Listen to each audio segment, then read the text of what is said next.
We are back. It's the Fantasy Slant powered by Pro Football Focus and brought to you by DraftKings. And we're here for a very special edition of the Fantasy Slant. But before I get into that, I want to make sure that you guys are all signing up for our Fantasy Gold product. $24.99 gets you award-winning rankings, projections, content. That's worth pennies for what you're ultimately going to get in the end of the season. So make sure you go and get that. But if you want a cheaper bet, then why not go out and make a deposit of just $10 at DraftKings using the promo code PFF, and you'll get Fantasy Gold for free, and you'll get a 100% deposit bonus. Now, if you don't want to do all that, but you still are interested in what we have to offer, then you can check out our draft guide. Just $4.99 gets you all kinds of information you can't get anywhere else on the net.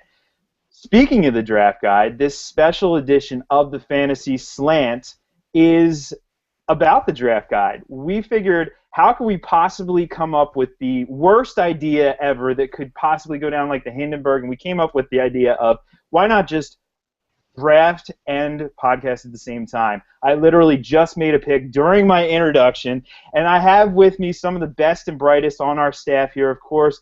Mike Clay, who Pat Mayo the other day called Hollywood Mike Clay. I think that one might stick. We have Pat Thorman, who always got a jaboo. Ross Miles, the Thunder from Down Under. I still love that nickname. We have Scott Spratt, who's the only guy on PFF staff who knows what baseball is. And, of course, we have Tyler Lochner, the Swiss Army knife, if you will, of the PFF fantasy staff. I like that. Guys, we're just going to freestyle here, and so far we've seen pretty much what you'd expect in the first 4 picks. Well, there Calvin Johnson goes. Do you think Calvin Johnson's a fair pick at 5, or are you looking possibly at a running back still in that spot? Well, Calvin Johnson just got taken off. I think that was an accidental pick. So I think Calvin at 5 is a little bit early, though. So I think you still go running back at the 5th overall pick. Where do we pull the trigger at wide receiver in this class? I'm thinking 8, 9. Well, Tyler, who do you have then as your number 5 pick? We can go ahead and spoil here because you have several picks to go. But who is it you think that after Charles, McCoy, and Peterson and Forte have gone, who are the guys you want to take before Calvin comes up? I would definitely take Eddie Lacy. I think it would be fair to take Calvin at 6. I know his ADP is a little bit lower than that. I think it's 8. Maybe Foster, maybe Lynch, and maybe Murray. How do you feel about Marshawn Lynch potentially being a holdout? Is that going to damage his stock at this time of the year? Or are we just not really concerned about it? Well, at this point, I think it does slide him a little bit further back, so I would probably take Calvin. You're right. I would probably take Calvin before him, but I still think he's a late first-round pick at this point in the year. If August starts to wear on and it still looks like he might miss some time, then I would really worry about it. Yeah, I guess the question ultimately with Lynch is kind of where is that breaking point? When do we start moving him down? And for me, it's kind of already happened. I did a revised version of my rankings the other day there, and yesterday actually, and I moved Lynch down a few spots. Not significantly, but it's just enough that I'm not 100% confident, just that sort of risk aspect of him, though risk is pretty much standard with the running backs across the board. But I don't know, anybody else feeling the same way, or are you waiting for like a maybe 2 weeks into preseason or something like that before you move him down? I mean, for me, I'm seeing Lynch available in round 2 and sometimes as late as round 3 in a few drafts. So I'm just thinking that's a nice spot to have him. Yeah, I agree. I've seen him in the end of the 2nd, beginning of the 3rd at NFL 10s. I know that's PPR and best ball, so it's a little bit different than standard drafts. But I mean, I do that all day at that point of the draft. One challenge is that Christian Michael is just going to keep climbing boards though, as long as Lynch is out. So it makes it really hard to handcuff. I know that's not a strategy that everyone subscribes to, but in this case, it seems really obvious that he's the guy that's backing up Lynch at this point. So I mean, it can be really tough if you already have to reach with like an 8th round or 7th round pick to get your backup there. that makes it a little bit damaging, I think, for Lynch's overall value. Yeah, I agree. I mean, because even if he's going in the 10th round, I mean, you're going to make, sure you get him, so you're going to probably take him in the 9th round or, 8th, 7th. So yeah, that's definitely a pretty big hurdle with Lynch. And, to get entirely ahead of ourselves, we mentioned Christian Michael here. So this guy obviously is an ADP riser, and it's going to continue to rise with this news for right now. But, what are you guys' general thoughts about Christian Michael this year? Ross, we'll throw it over to you, the Thunder from Down Under. I mean, I just think Lynch is going to be the main guy still. I just think this holdout, this happens every offseason. It's just something we have to talk about. We're going to be talking about. So I'm just going to go with Michael's interesting, but I don't see it this year. I agree with that. I mean, Marshawn, this is a guy that said he was going to retire 2 months ago, and now he's holding out. He did just get a new contract, I think, 2 years ago. Like Ross says, I'm really not worried about it, especially after only 1 week of training camp in the books. But I think Scott said it. I think he's got a great point. That does hurt Lynch's draft stock if you subscribe to the handcuff strategy, because at the point, Michael's stock is inflated a little bit. Well, guys, while we're sort of held up a little bit at this top of the draft, I want to talk about the number 101 pick, because that's who I had here. And I went with Jamal Charles, even though this is not a PPR league. And in my mind, LaShawn McCoy has sort of been the guy that's been established as the default 1-1 pick, despite not being as good as Charles last year. Do you think I made a mistake going with Charles with the 1-1? I mean, we should have had Nate in here. Unfortunately, he can't be here tonight. He's drafting on his phone. But Nate did a series of pieces on the site talking about Jamal Charles' downgrade this year. So. Yeah, it's interesting when they talk about the downgrade.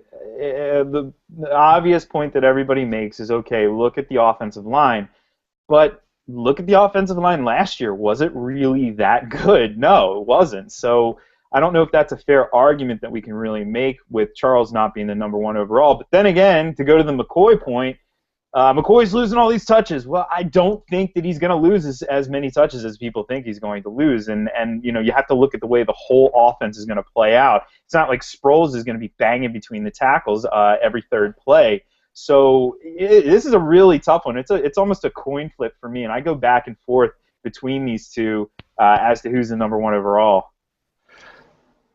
I still have McCoy number 1. I think the offense is definitely going to score more touchdowns. And so I think almost by default, you're kind of splitting hairs about touches and stuff, but he's going to have more opportunity to score. And the Chiefs play the NFC West this year. They kind of had a cake schedule last year, especially for the first 9-10 games. So I think kind of a confluence of events between they did lose some pieces on the offensive line. Schwartz is pretty good. Albert can't run block, but he was a decent tackle.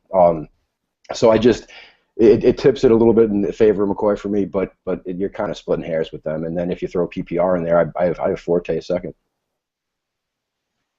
That's a really sneaky play that I have actually seen a couple times. Right now, Ross and I are in an IDP mock for Roto World, and was it the number 1 overall pick, Ross? That Matt Forte went number 1 overall in that draft. It is a PPR league. He went before Charles. He went before LaShawn McCoy, and it's not a slappy who took the pick. It's Matt Schauf from over at Draft Shark. So a really interesting play there, and certainly a lot of upside that you can get from Forte in the PPR format. So certainly the strategy is going to change a little bit. Let's go to the number 3 picks. So to pull the curtain back to those, why are we rambling on and on about the first 4 picks of this draft? We had technical difficulties on myfantasyleague.com, so it looks like finally our 5th overall pick is going to finally come in. It was not, in fact, Calvin Johnson. That was but it might be. But it could be. You're absolutely right. But in the meantime, oh no, it's Eddie Lacy. So there we go. That was what I was expecting to see. So we had the first, essentially, for the most part, consensus 5 running backs come off the board. I have heard some people, though, possibly move DeMarco Murray into that conversation. But maybe we'll throw that out right now. Murray or Lacey? Who do you guys have? I know sort of based on the consensus where we are as a staff, but can we make an argument for Murray being over Lacey in this format? This is a standard format, by the way. I don't think so. I mean, you can make an argument on anything, but you got to remember Lacey was just a rookie last year, and Aaron Rodgers only played 8 games. I think Rodgers being back healthy for the full season, even though the Packers might throw the ball more, that creates more scoring opportunities for Lacey. So I think Lacey all the way there if you're debating Lacey between Murray. Yeah, and while Tyler picks right now, I'll chime in here that the offenses around him could really make a big difference for them this year. I mean, you think of Aaron Rodgers and the Packers as being a pass-first offense, but they may end up having a lot of leads this season, and that's really when teams run the ball. Whereas the Cowboys, if their defense is as bad as it looks, they may not have the opportunity to run quite as often. What do you think about that, IDP guys? Is that Ross or me? Both. I'm really intrigued by Murray just because of the offense in general. I think the offense is going to work obviously more towards the running backs with Linehan in there as the offensive coordinator. And really, to be fair, yes, the defense is horrible, and it actually got worse today with the news that DeMarcus Lawrence actually broke his foot. He's going to miss the first portion of the season.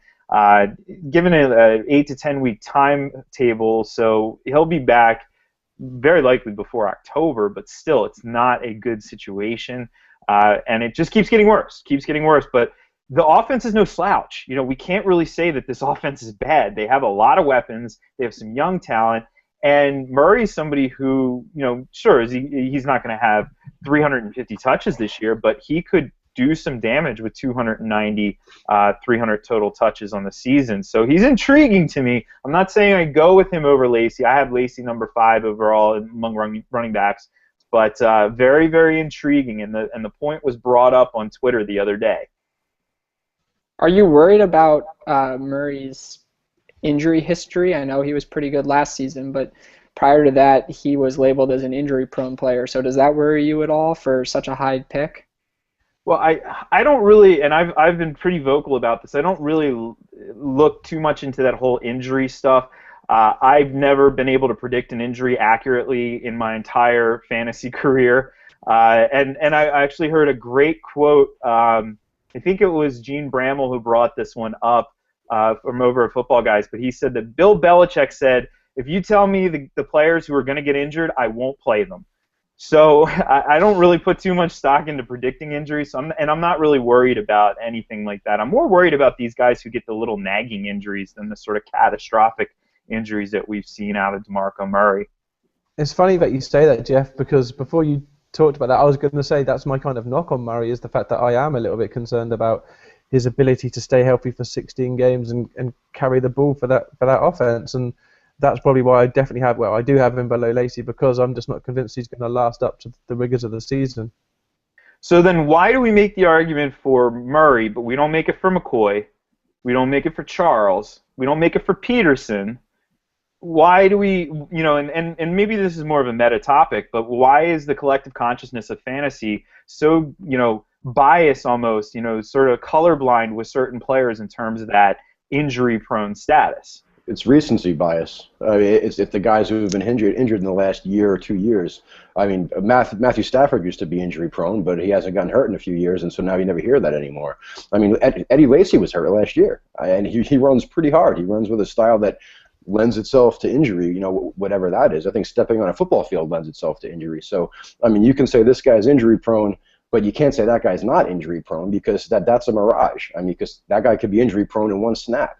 So I think we kind of waste our time trying to figure out who's going to get hurt and who's not, because it just adds like another unknown to a game that's full of unknowns.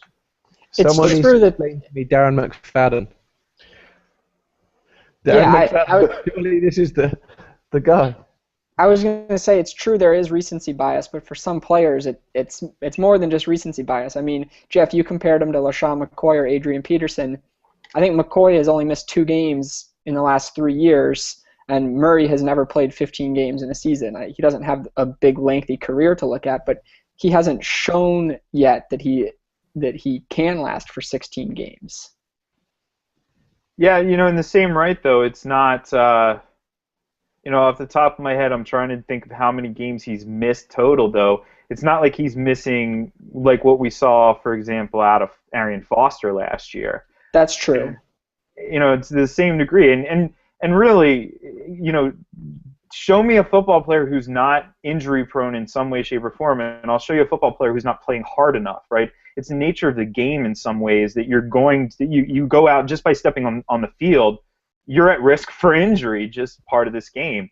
So I just don't put too much stock into that, and I'm not going to let it dictate any of my picks, too much. Whereas there may be other factors. What sort of, in addition to the injury factor, what other factors might you guys weigh that would impact the players you're going to pick?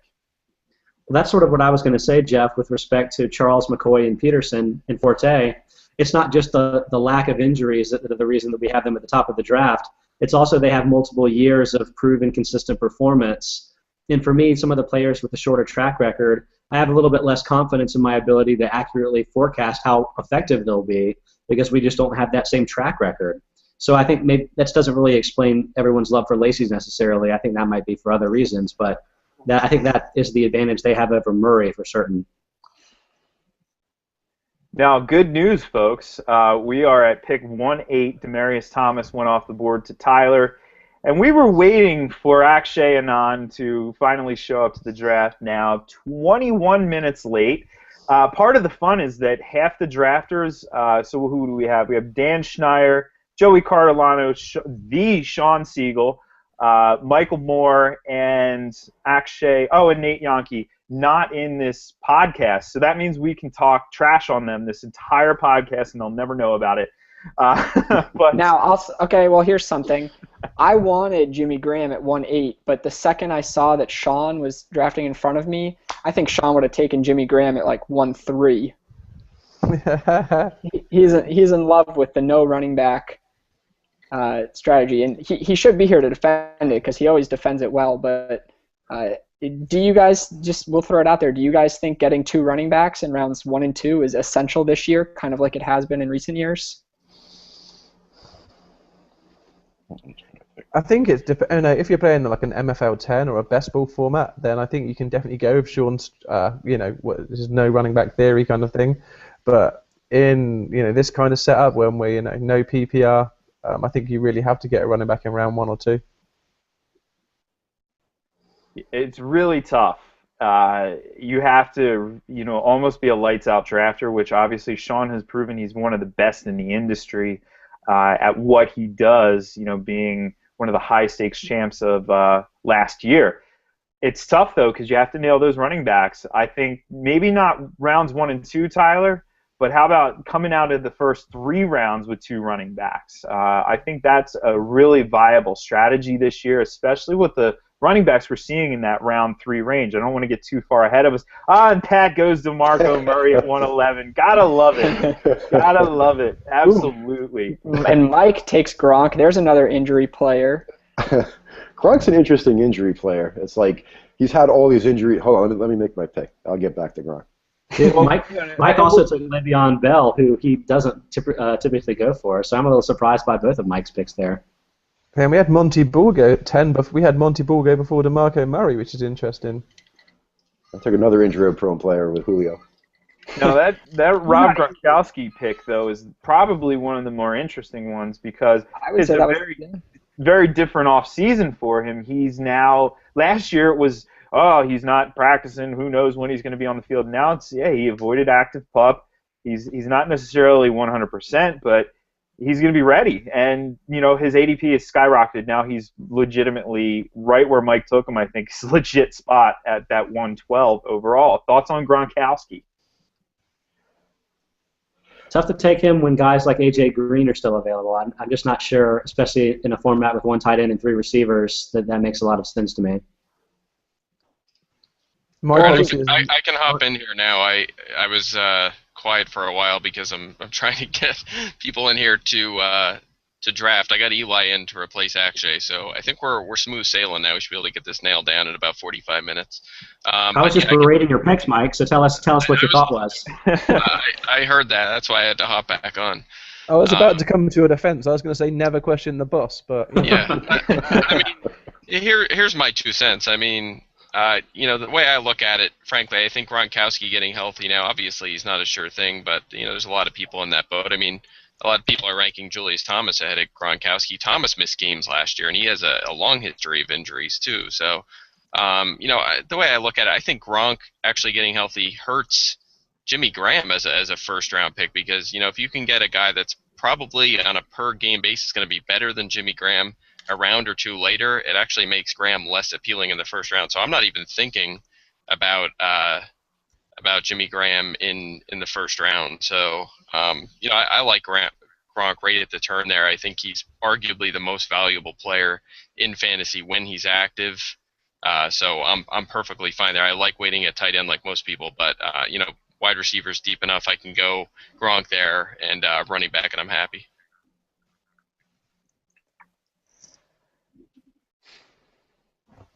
And of course, now we're stuck here again. Oh, there we go. Oh, am I up? It looks like Ty's. Yeah. It looks Paul like Eli should, took AJ Green right at the last second there. Okay. On Gronkowski, I mean, those injuries that he's had, like his arm was obviously a fluke injury. He had a couple surgeries because of the infection, and so everyone kind of was like, well, he's had 8 surgeries, but there were a couple of them were related to each other and are basically kind of a wash now. His knee injury anyone would have blown their knee out on that hit by Ward, and any human being would have. The back thing is a degenerative condition. That's something to worry about maybe in Dynasty, but for this year, I mean, I think he's full speed ahead. Sorry to cut in, guys, but I wish I could trade right now because I think Jeff's going to take the player I want, and I want to step up and get him because I think this is a player that quite a lot of us like right now. I'm not going to say his name because he's probably going to go, but if I could trade, I'd be trading right now. Ross, you would trade anything for anything. You're just like the trade. Man. That's the guy I was talking about, Giovanni Bernard. So it's kind of faded. But is that not the point of fantasy? If you like a guy, why are you going to wait an extra couple of picks? Go and get that guy. I love to be aggressive when I'm playing fantasy. No, I like that strategy too. I mean, because sometimes you might have to wait 20 picks, and if there's a guy you really want, you might as well get him. Dan mentioned something interesting too about AJ Green. I wrote a column a few weeks ago projecting the pass run rates for every team. I actually had the Bengals as the run heaviest team in the league. I think last year we saw them sort of balanced, but with Hugh Jackson there, they're going to try to run, and that defense is very good. I think they're going to be a good team. So I think that may cost Green a few targets this year, and I think that kind of knocks him down. I actually would take Julio Jones before AJ Green, so I'm not quite as excited about him, and that's why I went Gronkowski. Obviously, I was looking Green there. If not for Gronkowski's full bill of health, I would have went Green and Bell there. But I think that Gronk coming back and Green's slight drop in targets is enough to make the difference there. So Ross, you just benefited, I think, from Lynch's holdout. I mean, you just snagged him at the end of round 2. Yep, exactly as I said. I said that earlier when we were discussing it. If Lynch falls to me around this spot, I'm going to jump on it. So I didn't need to trade up. I was going to trade up to get Giovanni Bernard, but Lynch fell to me anyway. So hey, there you go. I mean, this is why I don't like this draft pick, by the way, because now I can't get any of the elite wide receivers on the turn because I was the first overall pick, and now I sort of don't have anybody that I really want here. Taekwon Underwood. I'll take all Panthers. That's a good call. He looks good in shorts. You can make a team of guys that look good in shorts, and you'll have some trouble. He also usually has a pretty cool haircut. True. Yeah, just to touch back though, you guys mentioned. I think Scott mentioned Le'Veon Bell too. I took him over Lynch because of the holdout, and they don't seem too concerned with him, and he's hard-headed. I mean, you never know which directions that's going to go. Wouldn't it be something if Lynch doesn't play this year and Josh Gordon plays the whole season? But yeah, I mean, Bell, I've come around him on a little bit just because with guys moving around in that part of the rankings, your Lynches and there's, people are back and forth on Foster because of his health. Toby Gerhart moving up, Doug Martin moving down, C.J. Spiller, the hype's going back up, Shane Vereen's healthy, he's going back up. I feel like Bell's been actually one of kind of like the solid safe guys that's been right around that borderline number one area. And I have concerns with him. I definitely do, but he's gonna see a pretty generous volume of touches as a receiver. He runs some routes downfield. That's attractive. This isn't PPR, but even so, if he catches some long touchdowns, that's helpful. So, I feel like not massive ceiling. I don't think he's gonna be top 5, but I feel like he's kind of a safe guy there at the turn. She agrees.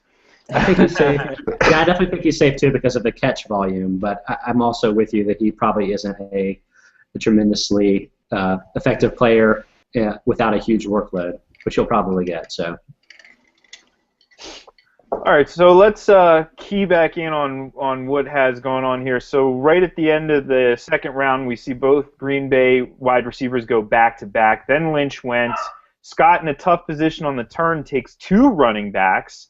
And then we've seen Garcon, Morris, Keenan Allen, and then Orange Julius just went at 3-5.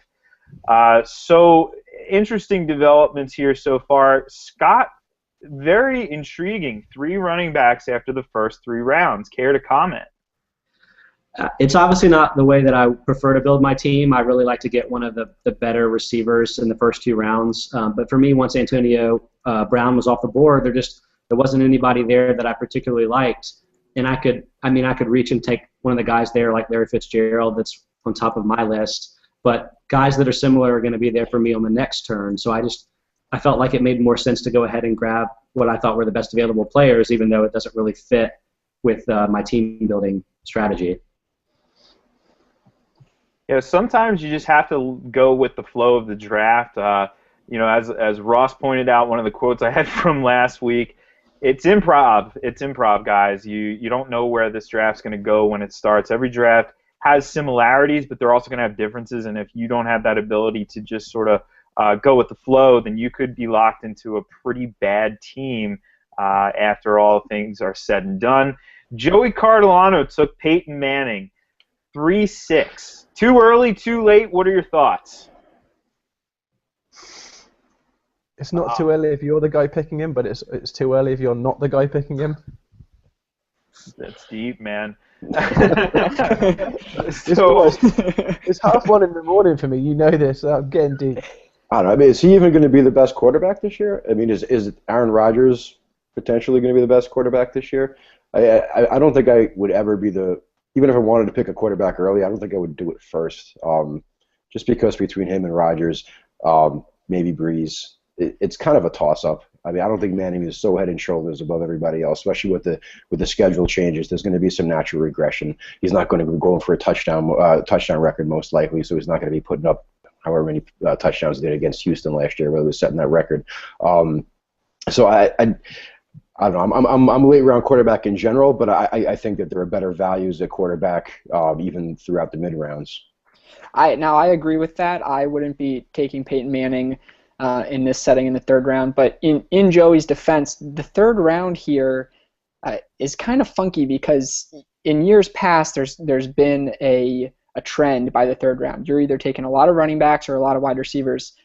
We've seen a tight end, some wide receivers, some running backs, some quarterbacks all get drafted in the 3rd round here. It kind of seems like this is where the draft splits and each owner makes their team unique. So, did he reach a little bit? Maybe. Would Peyton Manning have been there in the 4th round for him? Probably not. So he wanted him, and he went and got him. But just to be fair here too, industry drafts, quarterbacks always tend to go a lot later than they do in home drafts. So, where is that breaking point ultimately for you as an owner if you absolutely have to own Peyton? I mean, I think it's crazy to draft a quarterback in round 1, but hey, everybody has to build their team the way they want to ultimately. But Pat, you make a great point. It just picked Drew Brees for me. That's not what I wanted to do. No, Pat. It was really on topic. Right after you went on the rant about how you would never take a quarterback in round 3. He's getting a new Twitter handle. It's @earlyroundquarterback. Choke job. So, it's Pat makes a good point, though. There's lots of good value. Even if you don't want to wait to the super late rounds and try and do a quarterback by committee approach, which can work, but then again can be a little risky as well, you can get some solid value in the middle rounds with some of the players who we're going to start to see come off here in a couple rounds once we get Drew Brees off the board. Thank you. Pat, did you just draft Brees again? No, I certainly didn't. It says you did. No, I'm going with Jordan Cameron. Oh, it picked Breeze again. Oh, we're good to go. Jordan Cameron, all right.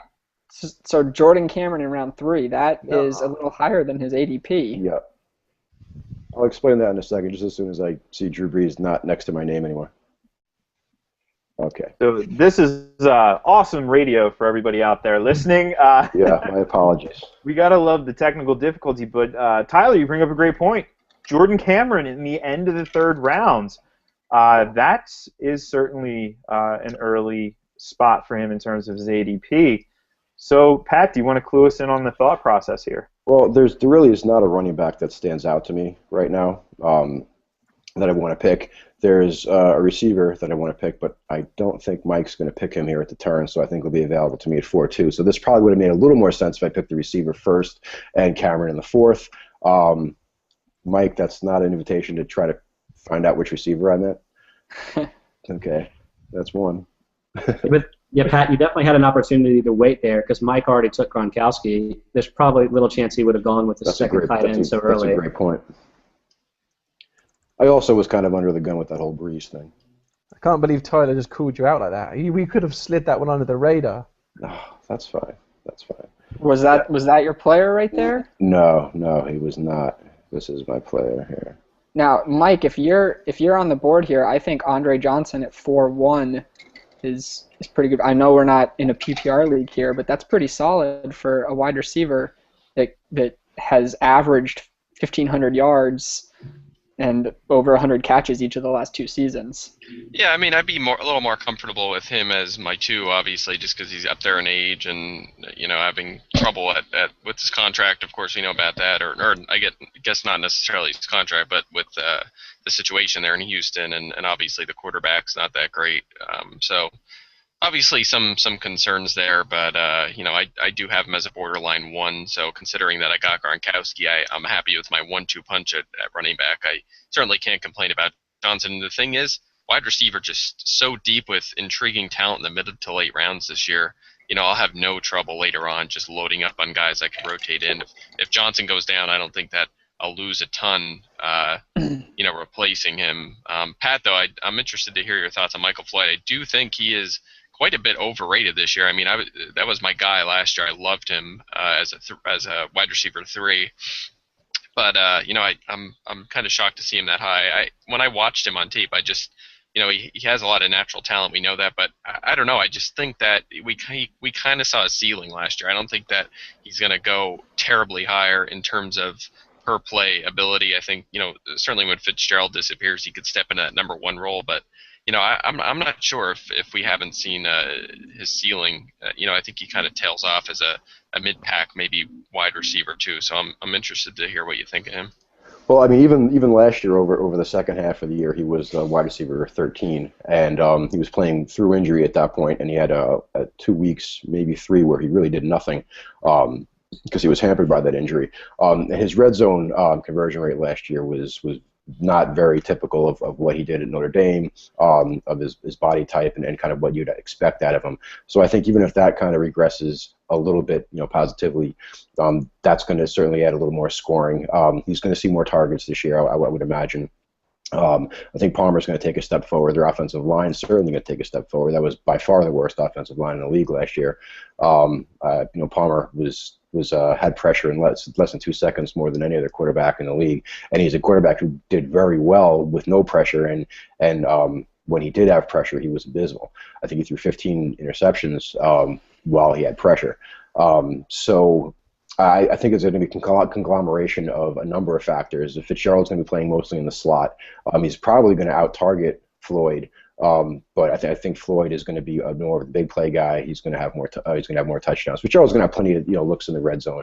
There's no question about that. I think both. I actually have them at wide receiver 10 and wide receiver 11, which is also why I'm so high on Palmer as kind of an arbitrage on those two.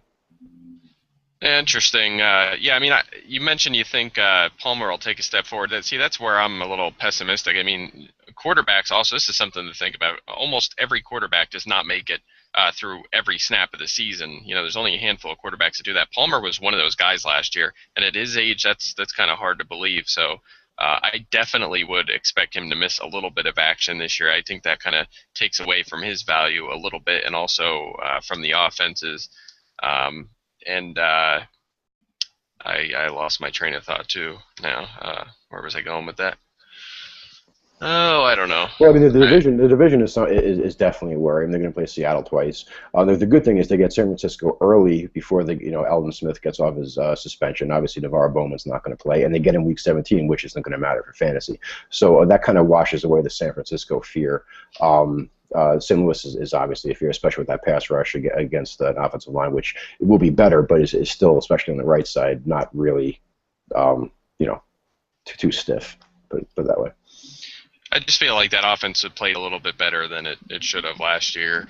I don't know. It just doesn't blow me away, but we'll see. I mean, certainly if Andre Ellington takes off like I think he's going to, that could open up the passing game a little bit. But I have concerns about Palmer. I think people, look at him as a bit underrated and think there's a chance he has a top 15 season, something like that. I don't think it's going to happen. I think you're kind of playing with fire if you're messing with that Cardinals offense and by week 6 or 7 you might have Drew Stanton under center or Logan Thomas. So I don't know. I mean, certainly Floyd as a borderline 2 I'm fine with, but I don't know. You have him as a borderline 1 sounds like, so that would be a little scary for me.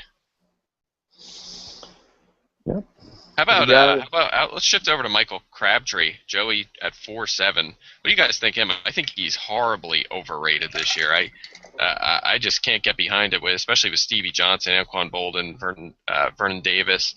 I just don't think there's enough targets there for. I have him seeing a massive percentage of their targets, one of the highest percentages of team targets in the league, and I still only have him around a borderline wide receiver 3 at my projections. I have the same thing. If you extrapolate his 5 games from last season, if you extrapolate them over 2014, and then even if you add some stats on top of that, he's still only putting up about wide receiver 3 numbers. The only thing that I would say in Crabtree's defense is he was very good 2 years ago, but things change very quickly in the NFL. So I'm not sure I really trust Crabtree as anything more than my wide receiver 3. Yeah, and that was without Bolden when he was pretty good in fantasy, and he was seeing an absurd amount of the targets. I think he was up there around 35% or so, maybe higher. So, it's hard to rely on guys like that are so dependent on seeing an absurdly high percentage of his team's targets, and maybe they'll throw the ball more this year. That's possible, but they did that'll be offset a bit by all the other weapons they added. So I don't know. I just can't get behind. I mean, you also have Brandon Lloyd there as well, Bruce Ellington. Those guys can get rotated into the offense as well. So I don't know. I just can't see it. Yeah, Steve. What did I say? You said Brandon Lloyd. Well, he's there too. That's what I mean. Yeah, they're both there. He dusted him off earlier, but Lloyd's there, Ellington's there. Question for you, Mike, because in my mind, there's a lot of overlap there between Crabtree and the other players that sort of take up the middle of the field. And I think Vernon Davis is the guy that really adds the mismatch that can stretch the field. But I feel like you probably aren't as high on Vernon Davis either. Is that true? Do you think that it's just there's so many guys that it pretty much brings down everyone involved? Yes, I don't really like any of their pass catchers. I'm especially down on Davis. I'm right. My projections have him 10. I give him a little bit of a tiny boost just because he's going to be force-fed the ball near the goal line. So I have him in that 8-9 range, and certainly in PPR I'm staying far away from him. But I can't get behind Davis. We've seen this before. Remember a few years ago when Davis was a bust because he just was not getting targets, and he was like mid-pack tight end too every week in season. You just couldn't rely on him. I think that's going to happen again to a lesser extent, but he's just still going to disappoint fantasy owners. And we saw it last year when Crabtree came back. Crabtree wasn't even 100%, and he was already stealing a massive percentage of the targets from Davis, who saw a pretty serious dip. And again, they added more people to that offense. So, Davis, again, he's targeted a lot in the end zone, but he's not going to repeat that touchdown performance from last year. It was just an absurd rate. There's going to be some regression there. I don't even have him in double digits. I don't think that's a safe bet by any means. So yeah, I think he'll take a step back. He caught 13 touchdowns last year. He caught an average of 1 touchdown every 4 receptions. From 2008 to 2012, he caught a touchdown once every 8 receptions. So his touchdown rate was twice as high as it usually is last season. And like Mike said, I don't think that is something he can repeat. I just pulled those stats out of thin air because I just wrote about the 49ers just the other day. Yeah, I mean, you could say things like, hey, Peyton Manning may throw more touchdowns than last year. That could happen and making him worth a first-round pick. But, that's not how you play this game. That's how you win. What are the odds that he's going to do that? It's pretty slim. And that's what a lot of, I'll call them savvy fantasy football pundits or gamers will say. The odds are pretty much against Peyton Manning repeating that, but the same goes for Vernon Davis. The odds that he's going to get anywhere close to 13 touchdowns is very, very slim. Another thing we can really point out too, and this is just a general strategy, is taking wide receivers on teams that are very run heavy is not a good strategy. It just isn't. And if we look last year, San Francisco was one of the highest, most frequently running teams, extremely run heavy. They're right there with Seattle. Buffalo was up there off the top of my head. And so, you're looking for wide receiver value there. I can't see a wide receiver 1 coming out of an extremely run heavy team. And I know that Crabtree is one of those guys, very polarizing in the collective consciousness of the fantasy football. And some people really like him, but I tend to agree with you, Mike, on both takes. I'm very much down on Davis, also down on Crabtree. But to bring this back to the draft a little bit, we're moving along finally, folks. We're actually almost in the 6th round, and we've seen a couple running backs go off the board, and I want to throw these names out there. Ryan Matthews, Joik Bell, Ben Tate, Bishop Sankey. Now, once we get into this 5th round period, the question marks certainly start to come up a little bit more than earlier rounds. So, those names, love them, hate them. What are your thoughts on these running backs coming off the board right now? I like Sankey in the 5th round. I think that's good value. I think it's at the end of the 5th round, no less. I think he is typically going in the 4th round. I have a feeling he slid down a little bit here because this is a 3 wide receiver mock draft we're doing, not a 2 wide receiver. But he's going to be the lead guy in Tennessee. Obviously, Chris Johnson's no longer there, and people really knock on Chris Johnson and make fun of him, but he's had over 1,000 yards every single year he was in Tennessee. So Sankey comes in at a pretty good spot there. Not worried at all that he can actually handle this role as a feature back. Well, Scott, Scott's the dynasty guy, or Tyler, go ahead. I was going to say, anytime you're dealing with a rookie, you've got those question marks. But in the 5th round, as potentially your 3rd running back, I think it's a pretty safe bet. Yeah, we've moved beyond the days when guys like that go in the top 20 overall picks, the way Ryan Matthews did. I say that, but it's not always true. But Monte Ball went there last year too, when it wasn't a given that he would be the starter, and he wasn't. But I think for a guy coming in there, it's probably a good value to take that late in the 5th as well. What about those other names? What about Ben Tate? Are we worried that Terrence West is going to eat into the workload? Are we worried, hey, go back to an earlier conversation, are we worried about injury issues with Ben Tate? I think it's definitely a concern. But I think Tate certainly fits the offense. He fits the zone blocking scheme. He's got experience in that. I think they're going to have a pretty good defense. They have a very good offensive line. Most likely Hoyer's going to start, and it's probably the right call at least to start up until their bye week to have some tough opponents. And West, of course, he's going to be getting hyped at this point. He's a small school guy. They drafted him, fairly highly. So I think a lot of that is camp noise. I'm not saying that he's not a good player, but I mean, possession is 9/10 of the law a little bit as far as the job is concerned. Tate's got the first shot, so if he does well with it, he's not going to really give it up, and there's going to be plenty of carries for him to put up plenty of good numbers. Wait, is there are players other than Johnny Manziel on the Browns? That's the rumor. Wow.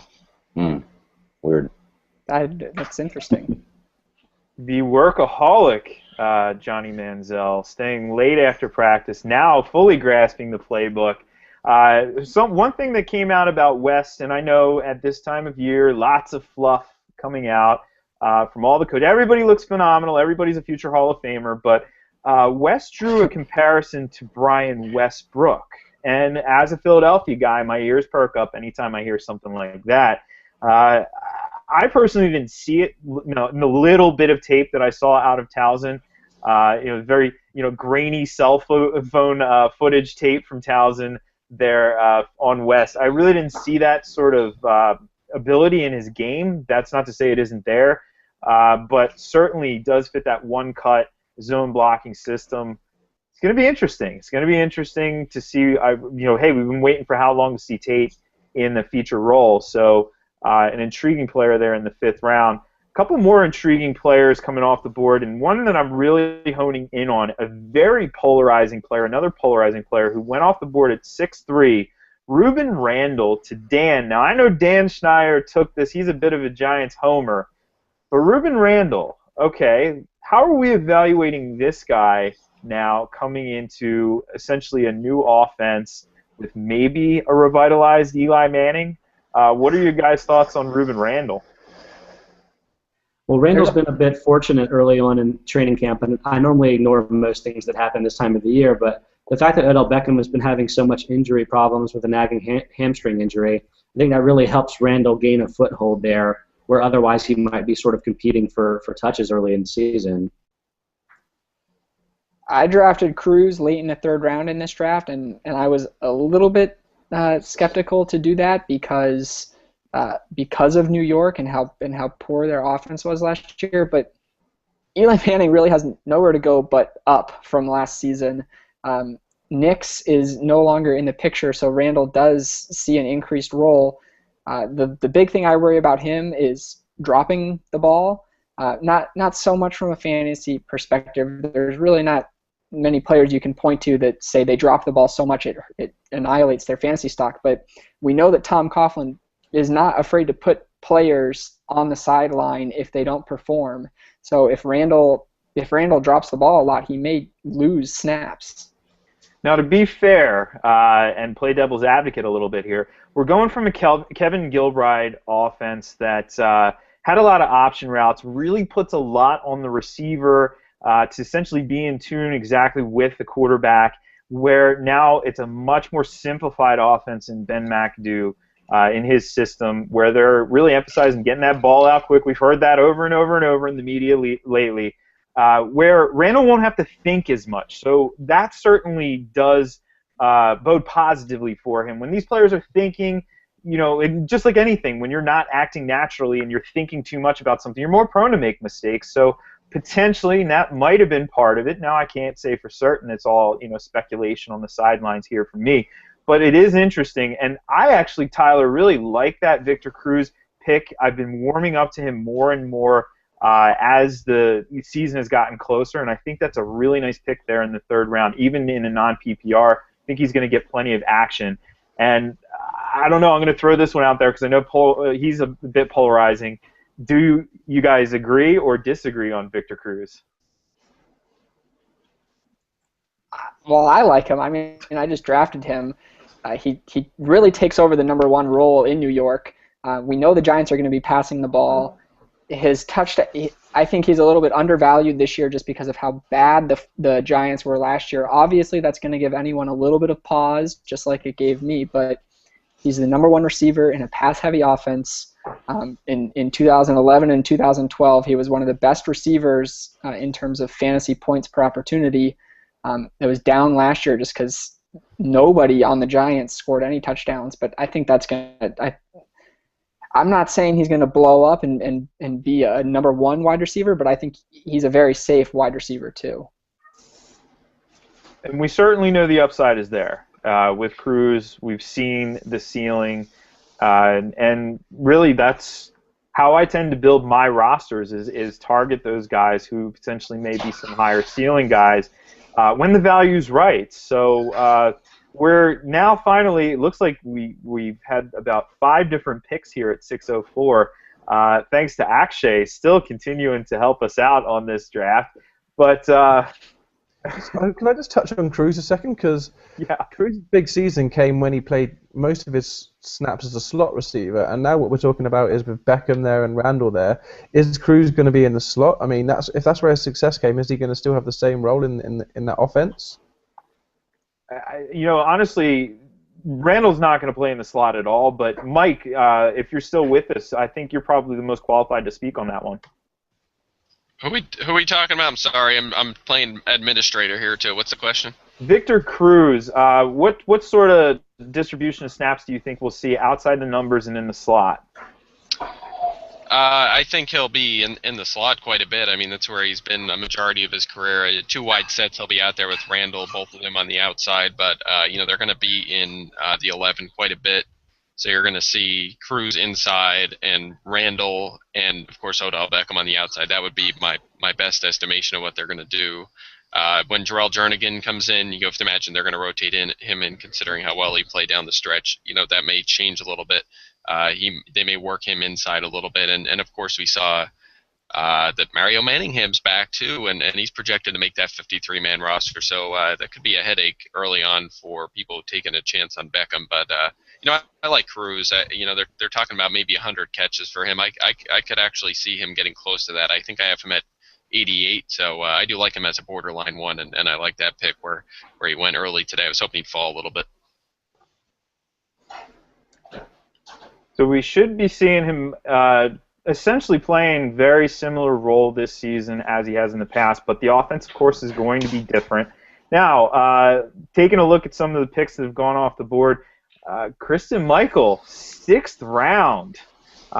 Very interesting there. I expected to see him go a little bit later in this draft, but the news certainly can impact ADP pretty significantly. We're in that time of year where the ADP is almost a roller coaster up and down. But a few other names. One, as a Philadelphia guy who I'm really honing in on, is Nick Foles. And the question is, obviously, last year was a really impressive season down the stretch. Foles was near elite level in terms of fantasy value. Was it a one-hit wonder, or can we really expect to see this guy continue to perform at a high level and almost make that leap into, sort of the right below the elite tier? So who took him here? Nate, of course, not with us, but I'll throw that out to the peanut gallery. How are you guys approaching Foles this season? What are your general thoughts about him? I like him quite a bit, and in many drafts he has fallen. Damn it! Certainly out of the 6th round. I want it. Nuts. Damn it! You just noticed Michael got picked? No, I was just checking the projections to make sure Ray Rice, even though it's just a mock draft, I actually really care about what I'm doing. So I'm checking the projections. I'm like, is Ray Rice legit here? Is my 3rd running back? I log back in and Scott's got him. You got 15 seconds left. Don't worry, Chris Johnson in front of Jeff. He loves that one. And Ross is actually alluding to something I said in last week's show with Dennis. And, just to clarify, I like any player at the right value. And that was really my point with Johnson. Where we're starting to see him go, I think it's really intriguing. What Tyler was talking about earlier, his performances over his entire career have just been, not necessarily consistent on a week-to-week basis, but on a season-to-season basis, very much so. So, I can certainly get behind that if the value is right, with Chris Johnson. Is it right for me there at 702, though? I think it is, obviously. I've picked him. Well, he's a potential RB2 for your team, and in the 7th round, obviously you don't have foresight when you start the draft, so you don't know he's going to be there in the 7th round, but if you start your draft wide receiver and tight end heavy, and you can get Chris Johnson as your second running back in round 7, I think that's a solid way to do kind of the upside down draft, meaning not taking running backs early. Yeah, that's a fair point. Absolutely, with Johnson, he's in a good situation. You know, he's in a situation where he could see a lion's share of touches, especially, hey, injury-prone player is the theme of the day. Chris Ivory, not necessarily known as a player who's going to be 100% healthy most of the time. So that's really intriguing for me in the 7th round. I'd be happy to do that. And, you know, I just wanted to check in. We have a staffer of ours who subscribes to that upside down, sort of uber upside down draft strategy, of course, Sean Siegel. And checking in on his roster here. Well, he's probably not very happy, Jeff, because we just saw Ray Rice, Chris Johnson, and Lamar Miller all go in 4 picks. So he was probably trying to line some of those guys up. Well, interestingly, Sean actually has 2 running backs already on his roster, in Stephen Ridley and Joique Bell. A little bit of risk there, but the upside-down approach right now, Sean through 6 rounds, sitting with Jimmy Graham, Alshon Jeffrey, Vincent Jackson, Larry Fitzgerald, not necessarily in this order, folks, Stephen Ridley and Joique Bell. You know, I'd almost kind of rather look at possibly having Chris Johnson in that spot. Sorry, am I up on a pick? Oh, no, you still got some time there, Jeff. My voice, to fill people in on the background, the voice on the MFL talks to you, so it was just talking to me like crazy there. Anyway, so are you ever tempted to do this upside down drafting strategy, this crazy strategy that Sean takes, or is this a recipe for potential disaster? Both. Sean just landed Trent Richardson with his 3rd running back, so he has multiple guys that were basically picked as 1st and 2nd round running backs last season in Richardson and who was the other guy that he took? Richardson was my pick. Okay. Ridley. Yeah, and Ridley. So I mean, I don't think it's that far-fetched for this to really pay off, but to me the strategy works a lot better when you're playing in a league without so many experts, because a lot of guys like that aren't going to be slipping down to you in the mid-rounds. All right, well, since I really shouldn't be that upset, Trent Richardson has done nothing but disappoint, but Richardson was going to be my pick here late in the 7th round. I'm going with Steven Jackson in Atlanta instead, and that doesn't make Ross happy. I think these are guys who have RB2 upside that can be taken in the 7th round. Chris Johnson, Trent Richardson, and Steven Jackson. All of them obviously have huge risks, and that's why they're going in the 7th round, but if you're getting them as your 3rd running back, there's definitely upside there, in my opinion. Certainly upside, certainly balancing risk with reward with that upside down strategy. Or if you're trying to load up at other positions, not necessarily doing the traditional upside down where you're just doing wide receiver and tight end, but maybe you drafted a quarterback early. Maybe you had to be that guy who has to get Peyton Manning. I don't subscribe to it, but there is a possibility some of these running backs are slipping down the board. Now, we're also starting to see some of these players who possibly could be breakout players, and one who's an interesting player in that category just came off the board. Actually, 2 of them now. Brandon Cooks. Justin Hunter and Brandon Cooks came off the board. And, I mean, we could obviously, you know, compare and contrast these guys. Differences, similarities in terms of upside, but many differences, especially when you look at the quarterback. But how are we feeling about Justin Hunter? He's certainly a player who's got some buzz in fantasy circles right now. Are we at all concerned about Jake Locker and just the general situation in Tennessee in terms of Justin Hunter, or are you all in on this guy? I love Justin Hunter because I just wrote about him, Ross, so I'll let you talk in a second, but I want to get at my cool stats.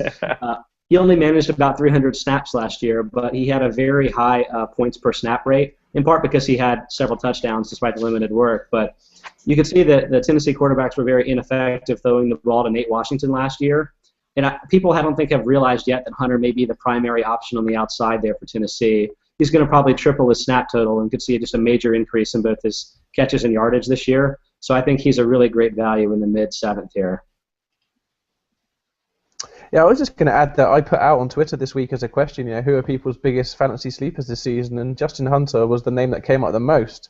There's definitely the buzz guy in fantasy circles right now. He's got the size, he's got some speed. Catching was obviously the issue, so it's going to be interesting. I do own him in Dynasty League, so I am invested in him as well. I do like him. You guys need to stop talking about Hunter. That's my guy. Actually, I just wrote about him as well. A couple things actually that I'm working on, and I published at something at RotoWorld where I mentioned him as the top candidate to be this year's Alshon Jeffrey. I think he absolutely can do that. Like Scott said, he is going to be the primary guy on the outside, I think. And I'll tell you what, you sit down and you pop on the new NFL Game Rewind where you could just plug in a player's name and watch all of their plays from last year. And man, does he look good on tape. He just looks like one of those guys where he could be a top 5 receiver in the NFL if he puts it all together. He just has the physical traits. He goes up and he can just overtake any defensive back. He's really, really impressive on tape. And I watched Marvin Jones too, and Marvin Jones looks good. He does all the little things right. He looks like he could be a long-term wide receiver too. He has that ability. He runs the ball too, does a lot of stuff. But you watch Hunter, and he's a little more volatile, more boom or bust. But I'll tell you what, the ceilings between those two guys aren't even close. I mean, Hunter can be an elite player. Mike, it's really interesting, too, you bring that up. And I actually thought that last year in the draft process that there was times going back and watching those Tennessee games where Hunter stood out over Patterson and here everybody's talking about Cordell Patterson, but you're right, Hunter may actually maybe possibly be the guy out of that duo in Tennessee. Absolutely. I'm with you guys. I'm there too. Sorry, Pat. I did the sleepers and busts column for our draft guide and sneak preview. Hunter is on the sleeper side, and the biggest thing knock on him coming out of college was the way he catches the ball. He kind of fought a little bit, and we've heard already. I mean, take it with a grain of salt. It was training camp reports, but we heard that he looks much more comfortable catching the ball. There's a third guy from that Tennessee offense, Derrick Rogers. That was 3 receivers on that team at one point. Now the only thing, I'm with you guys. I'm on the Hunter sleeper train, although we're kind of waking it up. But the only thing going against him is he is much more of a downfield threat. He had one of the highest average depths of target among all wide receivers last year. And will Tennessee's offense be scoring enough to give him the opportunities that he needs to really put up enough fantasy points? Because the bulk of fantasy points for a player like that will come from yardage, but the touchdowns are important. Yeah, I think with his size, he'll see plenty of end zone targets. He did last year. Him and Delaney Walker really racked them up. Kendall Wright, I think, will see more this year than the one. It's going to be hard not to, considering it only saw one last year. But they'd be kind of silly not to use Hunter down here that way. And I think just he's going to get more snaps in the middle of the field. We saw that with Michael Floyd 2 years ago with Arizona. The same kind of thing. He, as the season progressed, he really started to play more and get more of those targets in between the 20s, not just ones near the end zone. And that's what we saw from Hunter last year. And certainly he had problems, some fights with the coaches, and he's a bit frustrating. But that's why he's boom or bust. I mean, you're certainly taking a chance on him in the middle rounds, but it can pay off big dividends.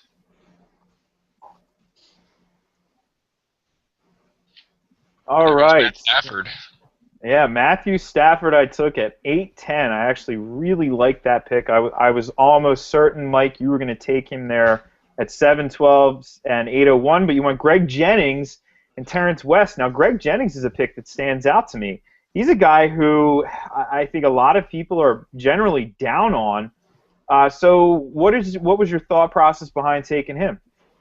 Yeah, I've come around on him recently, and the main reason for that is the change at quarterback. It seems like it's I felt like from the beginning Bridgewater would beat out Castle, but to me, it seems to make more sense for Minnesota to start with Castle than it even does for Cleveland to start with Hoyer. So, Castle did a nice job last year, and man, if you look at the numbers, he consistently relied on Jennings big time. I mean, I'd have to pull up the numbers, but I think it was maybe 27% of his targets over the last 5-6 weeks went to Greg Jennings. He really likes him, and Jennings, I mean, he's right around age 30. He's not old yet, and he is a very talented wide receiver. So that team probably scored more touchdowns than you realized last year, and I think that Castle will get the nod early in the season, and that's kind of why I've moved Jennings up a little bit into a top 40 range at the wide receiver position.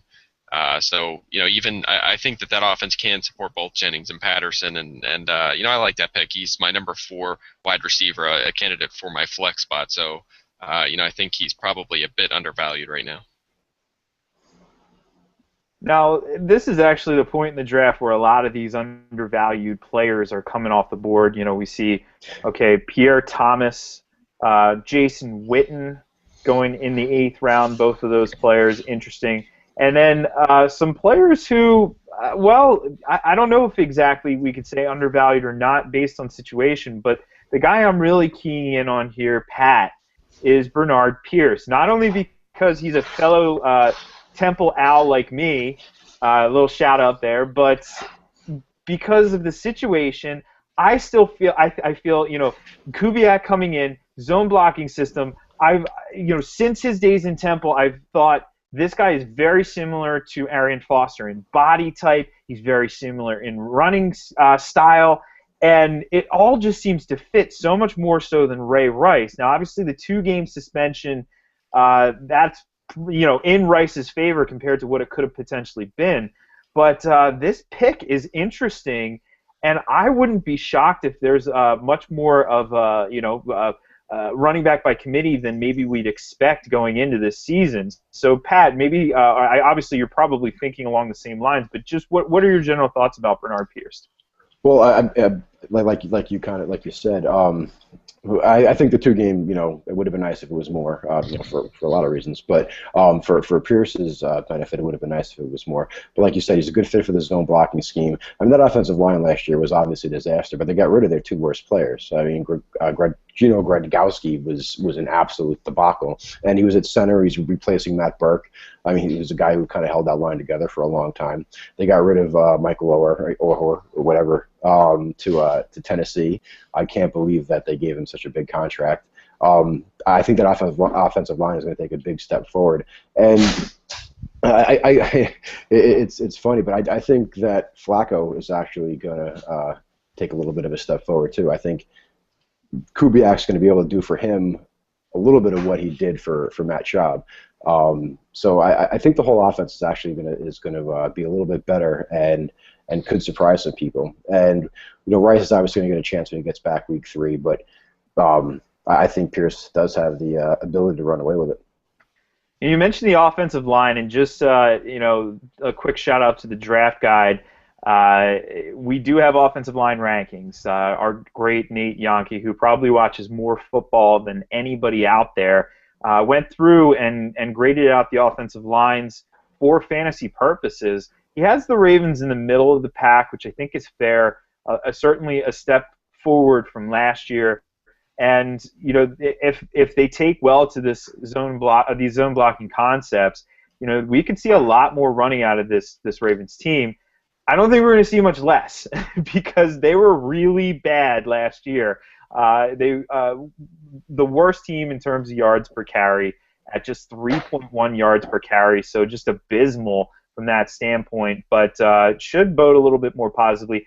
It's a bit of the homer in me, though, that gets a little excited anytime I see a Temple player in the NFL, so certainly a little bias there to Pierce. Now, another riser, certainly, and I think there's a little bit of debate about this guy. Just went off the board at 9-10, Ladarius Green. Now, obviously, the incumbent Antonio Gates, sort of the, flag bearer or whatever, he sort of broke the mold of the previous tight end and created what we think of now as the fantasy tight end, right? He's still in San Diego, but Green is so exciting. He's got track athlete speed on the field, and certainly can break games open. The question is he going to see enough targets? Is he going to get enough volume to actually get close to that T1 value? So let's throw him out because he's a player I know a lot of people are looking at. What are your guys' thoughts on Ladarius Green? I'm going to jump in real quick. I'm actually going to sign off of the hangout here, but I will obviously still be drafting. So thanks for this. It's been fun. See you, Tyler. See you, Tyler. Catch you out, man. I'm in on Ladarius. Around this time of the draft, I think he's one of the few guys left that are still on the board that can win you weeks. So it's going to be a matter of him just getting on the field. I mean, Gates really tailed off at the end of last year.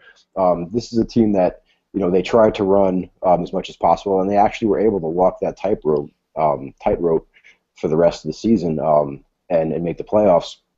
But I don't think it's an act that they're going to be able to do again this year. I mean, their schedule is a lot harder. They're going to be playing a lot tougher defenses.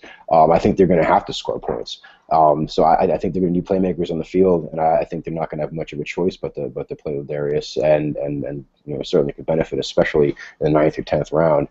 After all, the difference-making tight ends are long gone.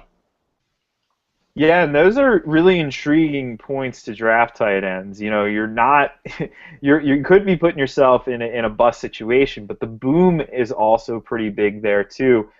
Since the draft is still going on, I may not comment on all of those tight ends that I'm intrigued by, but of course, give me a shout out on Twitter. By the way, let's do the round to Twitter just so everybody's following us here. I'm at Jeff Ratcliffe. Go ahead, Pat. At Pat_Thorman, THORMAN.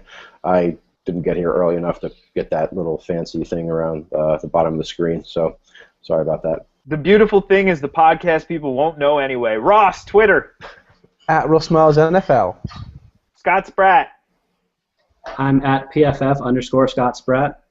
And since the entire population of Twitter is already following Mike, we don't need to know Mike's Twitter handle. Of course, it's at Mike Clay NFL, and if you're not following him, you're absolutely crazy. Mike comes out with perhaps the best nuggets of stats that, for us stat nerds, it's just like, it's crack. It ultimately is. So, Tyler brings up a good point. We've been on this podcast entirely too long. We went into overtime today. We're well over the hour mark. We're at the 75-minute mark. So it probably is good time to wrap things up. But did you guys have any final thoughts on this exercise of madness that we just undertook here? I do. I am disappointed that we didn't get someone explaining themselves for picking a defensive special teams before the last round, because I wanted that person to be on air and have to justify such a terrible decision. Well, you don't pick it in the last round because you pick a kicker in the last round. Well, I want Greg Zuerlein. You know what I'm like with Greg the Leg. Rams. Well, you better step up because I'm going to snipe you on that one. No. Oh, I thought you were going to snipe me on what I want here. You're on the clock, Jeff. You've got 15 seconds. Don't snipe me. I'm figuring it out. So While he picks, the one thing I wanted to say was last mock draft, I kind of got caught. Nate took a couple of quarterbacks before most people took their first. And so I was kind of trying to time it, so I got the last quarterback, which would have been Romo, that I kind of liked, and I kind of got caught my pants down. So just one thing to always monitor everybody, because if you're trying to get that last guy, or you think you get the last guy in your tier because everyone's got one of, whether it's a onesie position like a tight end or a quarterback, just keep an eye on whoever else is picking, because there might be a wise guy like Nate. Yeah, and just to add on to that, I mean, I have the same problem, but at tight end today. I'm picking at the turn, so I have to wait a long time if I pass on a position, I have to wait a long time to pick up a player at that spot. And rounds, it looks like, I guess it was 8 and 9, there was a barrage of tight ends. I mean, you're talking about the middle tier guys like Witten and Olsen, and Dennis Pitta went, Martellus Bennett even went, Ladarius Green. I mean, it was just a barrage of all the the safe tight end ones, and then even like the breakout guys. So that's one of the nice pick, yes. Excuse me, one of the bad things about picking at the turn is stuff like that happens. So I'll be going tight end by committee just because I got burnt that way. Okay, call your pants down. Don't get caught with your pants down. Sound advice. That's also the name of my band. But we are going to wrap things up here. So thank you for listening. If you managed to make it through this entire thing, that is just completely awesome. But for Mike Clay, Pat Thorman, Ross Miles, Scott Spratt, and Tyler Lochner, I'm Jeff Ratcliffe, and that's a wrap.